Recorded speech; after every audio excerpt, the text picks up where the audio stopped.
How do you find this morning session? It will be about how frequently we do KPI. Yeah.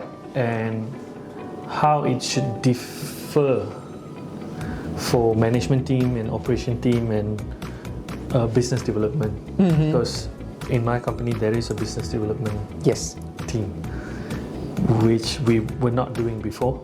And once I understand how frequently the KPI have to be done for certain group, specifically business development, it becomes clear that the process itself has to be more agile and faster, so that it's efficient.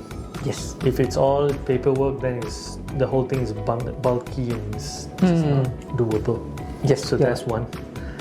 Secondly, the whole thing about cascading KPIs on a company level and then on departmental level, or probably in our case like outlet-based KPI, and then cascading that into individual KPI. I really believe whatever you said, where this is going to help motivate the team simply because they understand where they fit into the bigger picture. Yes. So that's the second key takeaway for me. And the third one would be the balance scorecard. Looking at KPI through the four main aspects of finance, customer, process and people.